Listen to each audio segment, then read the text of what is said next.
Кеш жарық құрметті көрермендер мен қала қонақтары, эфирде Сатпаев телеарнасының жаңалықтар топтамасы, студияда Жансая Ғалымжанқызы. Бүгінгі хабарымыздан көретіндеріңіз. Қала әкімі Асқар Ыдырысов тұрғындар алдында есебін берді. Елбасының жолдауын халық арасында кеңінен насихаттау шаралары жалғасуда. Онкологиялық ауруларды алдын алу бойынша ашық есік күні ұйымдастырылды. 28-ші қысқы универсиада ойындары өз мәресіне жетті. Қала әкімі Асқар Ыдырысов тұрғындар алдында есебін берді. Есеп беру кездесуінде Асқар Абылайұлы өткен жылға әлеуметтік экономикалық даму реформаларының нәтижелерін қорытындылап, келешекте жасалатын міндеттерге тоқталды. Халық алдындағы есеп беру кездесуін ашып жүргізген қала басшысы Асқар Абылайұлы мұндай шаралар билік органдары мен тұрғындар арасындағы байланысты нығайтып, азаматтарды толғандырған проблемаларды шешуде жауапты рөл атқаратынына тоқталды. Республикамыздың түкпір-түкпірінде өтіп жатқан осындай жүздесулер арқылы халық атқарылған жұмыстардың нәтижесімен танысып, келешекке бағытталған міндеттермен танысуға мол мүмкіндік алатынын айтып өтті. Қала әкімінің есеп беру жиынына қаламызға арнайы жұмыс сапарымен келген парламент мәжілісінің депутаты Александр Суслов, мәслихат хатшысы Татьяна Хмелярчук және де қала тұрғындары мен бұқаралық ақпараттық құралдар өкілдері қатысып отырған тілге тиек еткен шаһар басшысы жалпы 2016 жылғы әлеуметтік экономикалық даму қорытындысы жақсы екенін жеткізді. 2016 жылғы қаланың әлеуметтік экономикалық дамуы бойынша қорытынды есебі Шарайна газетінің беттерінде және қала әкімдігінің веб-сайтында жарияланған. Сондықтан тұрғындар бұл материалдармен алдын ала танысуға мүмкіндігі болды. Мен бүгінгі есебімде өткен жылғы тұрғындармен есептік кездесуінде көтерілген ұсыныстар мен ескертулеріне, сонымен қатар ағымдағы жылы қаланы әлеуметтік экономикалық дамыту бойынша міндеттерге аса назар аудармақпын. Жалпы алғанда 2016 жылғы әлеуметтік экономикалық даму қорытындысы жақсы деуге болады. 2016 жылдың қорытындысы бойынша өнеркәсіп өнімнің көлемі 44,3 миллиард теңгені құрады. Бұл былтырғы жылмен салыстырғанда 3 есе жоғары. Әрине, ерекше орын шағын және орта бизнеске тиесілі. Қалада тіркелген кәсіпкерлік субъектілерінің саны 2835. Бұл салада 5049 адам еңбек етеді. Бұл көрсеткіш былтырғы жылмен салыстырғанда 10%-ға жоғары. 2015 жылмен салыстырғанда 2016 жылдың қорытындысы бойынша шағын кәсіпкерлік нысандары тауарларының өндіріс көлемі 13%-ға немесе 803 миллион теңгеге жоғары болып, 6 миллиард 853 миллион теңгені құрады. Ауыл шаруашылық саласында жалпы өнім көлемі 1 миллиард 33 миллион теңгені құрап, 2015 жылмен салыстырғанда 6,3%-ға өсті. Құрылыс жұмыстарының көлемі 9,5 миллиард теңгені құрады. Тұрғын үйді енгізу көлемі 58,3 мың шаршы метрді немесе былтырғы жылғы көрсеткішпен салыстырғанда 6 есе артты. Негізгі капиталға инвестиция көлемі есепті кезеңде 22,5 миллиард теңгені немесе 2015 жылмен салыстырғанда 62%-ға жоғары. Өз баяндамасында қала әкімі Сатпаев қаласы 2016 жылдың әлеуметтік экономикалық даму көрсеткіштері бойынша облыстың қалалар мен аудандар рейтингісінде 2-ші орынға көтерілгенін атап кетті. 2016 жылдың қорытындысы бойынша мыс кенін өндіру көлемі 16,384 тоннаны құраса, бұл 2015 жылмен салыстырғанда 3,8%-ға артқан. Ағымдағы жылы жаңа Жыланды кен орны іске қосылды. Шығыс және батыс Сароба кеніштерінде кен өндіру жалғасуда.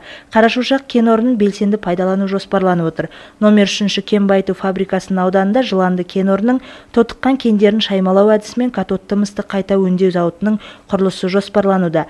Зауыттың жобалық қуаты жылына 846 мың тонна кен мен 5 мың тонна катодты мысты құрайды. Зауытты салу кезінде 260 жұмыс орны, ал пайдалануға берілгеннен кейін 180 жұмыс орны құрылады. 2016 жылы кәсіпкерліктің белсенді өсуі байқалады. Қала көлемінде 22 бизнес нысан ашылып, салынған инвестициялар көлемі 3 есеге артып, 800 миллион теңгені құраған және де 91 жұмыс орны құрылғандығын шаһар басшысы өзінің баяндамасында атап кетті. Қала көлемінде мәдениет пен өнер саласында атқарылған ауқымды шараларды атап кетіп, ауыр және аса ауыр қылмыстың ашылу деңгейінде жеткізді. Ауыр және аса ауыр қылмыстардың ашылу деңгейі 84,5% құрады. Бұл 2015 жылмен салыстырғанда 10%-ға жоғары. Сонымен қатар 2016 жылы анықталған әкімшілік құқық бұзушылықтың саны 8060 669-ді құрап, өткен жылмен салыстырғанда 4%-ға артты. Жергілікті полиция қызметі бірінші кезекте құқық бұзушылықтың алдын алудағы жұмыс сапасын жақсартуға бағытталған. 2016 жылы Қазақстан Республикасы тәуелсіздігінің 25 жылдығы аясында қаламызда жол қауіпсіздігі, қылмыссыз қала, құқықтық тәртіп, мас жүргізуші қылмыскер, балалар түнгі қалада атты маңызы мен мазмұны кең акциялар, ауқымды іс-шаралар өткізілді. 2017 жылдан бастап қала әкімдігінде қоғамдық кеңес мүшелерінің қатысуымен учаскелік полиция қызметкерлерінің қала тұрғындары алдында есебін тыңдауы жоспарланды.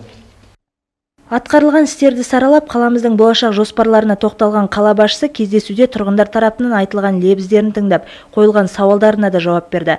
Қалалық мәслихат депутаты Ерболат Сатыбалдин, Шындық қоғамдық бірлестігінің төрағасы Абдулла Дастан, Дослық татар-башқұрт этномәдени орталығының төрағасы Руфина Абузиярова, сондай-ақ жеке жас кәсіпкер Қымбат Балғазина қаламыздағы оң өзгерістерді қуаттайтынын айтып, тұрғындардың жайлы өмір сүруін көздейтін жергілікті атқарушы биліктің ел игілігі үшін жасалған істері арта берсін деген лебіздерін жеткізіп, қала әкімінің есебіне өздерінің оң бағасын берді.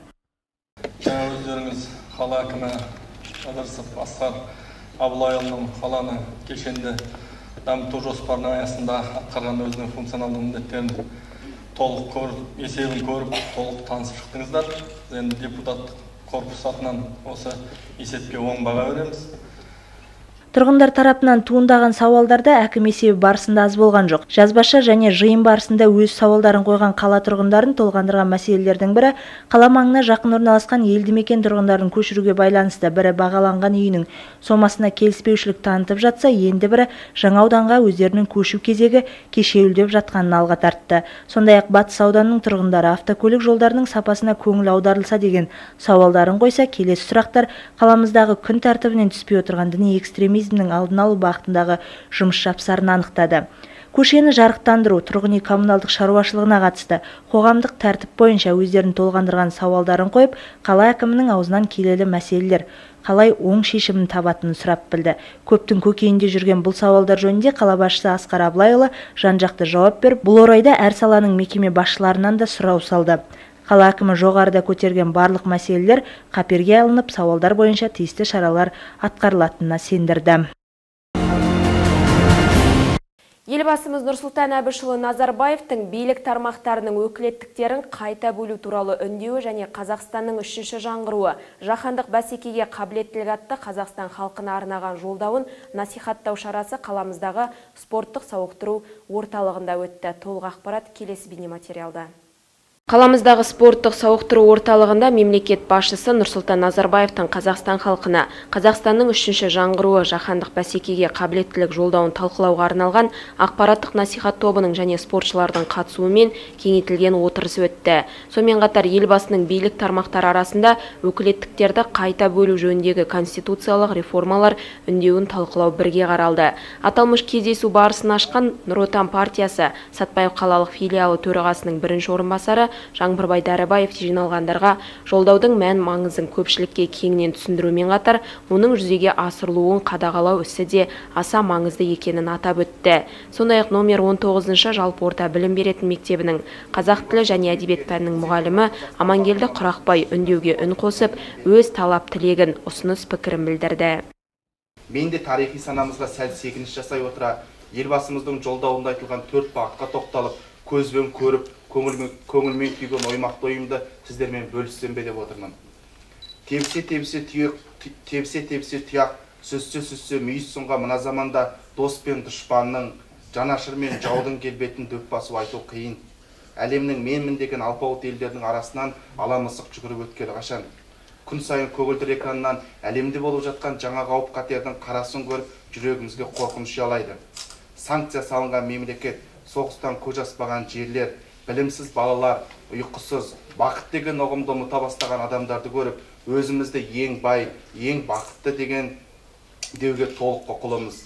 Сонымен қатар номер 16 жалпы орта білім беретін мектебі директорының тәрбиесі жөніндегі орынбасары, қалалық мәслихат депутаты Қамаржан Асылова жолдаудың мән маңызы мен ерекшелігін айта келіп, бұл құжатта оқу процестеріне IT білімді енгізу, жаңа индустрияны енгізуде цифрлық технологияны қолдану, қаржылық тексеру, үштілділікті дамыту, тұрғындардың сапалы білім алуына қолжетімділігін қамтамасыз ету мәселелеріне ерекше назар аударылғанын талдап берді. Кездесуде ақпараттық насихат топ өкілдері қатысушыларға биылғы жолдаудың ерекшелігін атап өтіп, әрбірінің мұқият танысуын, сондай-ақ әрқайсының бұған үлес қосуға талпынуы қажеттігін айтты. Ал қатысушылар тарапы ақпараттық насихат топ өкілдерінің елбасы үндеуі мен жолдауына қатысты ой пікірлерін ойып тыңдап, өздерін толғандырған сұрақтарға толыққанды жауап алды. Жаңалықтарымызды одан әрі жалғастырамыз. Бүгін қалалы емханада онкологиялық ауруларды алдын алу бойынша ашық есік күні ұйымдастырылды. Жалпы өткен шараның мән-жайы келесі бейнесюжеттен. Бүгінде онкологиялық аурулар төрткүл дүниедегі өзекті де күрделі проблемалардың бірі болып саналады. Статистикалық мәліметтерге сүйенер болсақ, жыл сайын Қазақстанда 30 мыңға жуық обыр ауруы анықталып, 140 мыңға тарта науқас диспансерлік есепте тұрады екен. Ал ресми деректерге сүйенсек, жыл сайын елімізде 17 мыңға жуық адам асқынған аты жаман аурудан қайтыс болады. Міне осы аурудың алдын алу мақсатында бүгін қалалы емханада ашық есік күні өткізілді. Аталмыш шарада қала тұрғындары білікті маман дәрігерлерге еш жолдамасыз тегін тексерілуге мүмкіндік алды. Денсаулық сақтау ісін дамыту жөніндегі 2016-19 жылға арналған денсаулық мемлекеттік бағдарламасын іске асыру жөніндегі Сәтпаев қаласы емханасында атқарылып отырған іс-шаралардың маңыздысы профилактикалық немесе аурудың алдын алу болып есептеледі және негізгі көрсеткіштерді тұрақтандыру үшін емханада көп жұмыс атқарылуда. Президент атап өткендей, әрбір қазақстандық салауатты өмір салтынсыз, дұрыс тамақтанусыз, қозғалысы және спортпен айналыспайынша ұзақ өмір сүруі мүмкін емес. Осыған орай әрбір елді мекенде, соның ішінде ауылдық жерлерде, сондай-ақ әрбір мекеме мен кәсіпорында белсенді демалысты, дене тәрбиесі және бұқаралық спортты дамыту үшін бірде жағдай жасау керек деп атап өткен болатын. Біздің емханада осы 4 ақпан күні акция өтті. 10 күндік обыр ауруымен күресу жөніндегі 10 күндік шарасында. Жалпы скрининг бұл ерте сатыда ауруларды және қауіп факторларын анықтау үшін белгілі бір жастағы дені сау адамдардың профилактикалық медициналық тексерілуден өтуі болып табылады деген Бибігүл Жұмағалиқызы, елімізде скрининг тегін медициналық көмек көрсетудің кепілдендірілген көлем тізіміне кіргендігін және тіркелген орын бойынша медициналық ұйымдарда жүргізілетіндігін атап өтті. Скринингтің көлемі мыналарды қамтиды: артропометриялық өлшемдер, артериялық қысымды өлшеу, 40 пен 70 жас аралығындағы адамдардың көзішілік қысымын тексеру және 18 пен 64 жас аралығындағы адамдардың қанындағы холестерин мен глюкозаның деңгейін анықтау. Жалпы ашық есік күнінде емделушілерге мамандардың кеңесі беріліп, ақпараттық білімдік мәліметтері бар қағаздар таратылды. Осы арқылы барлық қала тұрғындары өзінің денсаулығына байланысты кеңестер алды. Алматыда өткен 28-ші қысқы универсиада ойындары өз мәресіне жетті. Командалық есепте 2-ші орынға тұрақтаған қазақ елі жабылу салтанатында эстафетаны Красноярскіге табыс етті. Бұл дегеніміз 2 жылдан кейін студенттер жарысы Ресейде өтпек. 2 аптадай уақытқа созылған Алатау бөктеріндегі студенттердің 28-ші ойындары кеше өз мәресіне жетті. Қысқы универсиада ойындарын абыроймен өткізген Алматы қаласы эстафетаны Красноярскіге табыстаған. Себебі студенттер арасында қысқы жарыс енді 2 жылдан кейін Ресейде өтетіні белгілі. Ақпараттарға сүйенсек, Ресейдің танымал азаматтары мен әртістері алматылық көрермендердің алдында өнер көрсетіп, сән салтанатпен универсиада жалағын өз елдеріне алып кеткен. Жалпы бұл жолғы жарыс біздің спортшылар үшін өте табысты болды деп ауыз толтырып айтуға болады. Өйткені спорттың 12 түрінен сынға түскен саңлақтарымыз 36 медаль иеленді. Атап өтерлік жайт, бұл жолы биатлоншылар, шаңғышылар мен фристайлшылар үздік нәтиже көрсетті. Юлия Галышева, Дмитрий Рейхард, Галина Вишневская мен Анна Шевченколар қос-қостан медаль тағынса, соңғы Соңғы жүлдені хоккейшілер қоржынына салған. Осылайша 57 елден келген 1652 спортшы қатысқан бұл додада Қазақстан студенттік құрамасы сәтті өнер көрсетті. Ел қоржында 11 алтын, 8 күміс және 17 қола бар. Жалпы командалық есепте 36 жүлде иеленген Қазақстан екінші орынды алды. Бүгінге келіп түскен ақпараттарымыз осындай болды. Мен сіздермен қоштасамын. Алда ауа райы мәліметі және орыс тіліндегі жаңалықтар. Келесі кездескенше аман сау болыңыздар.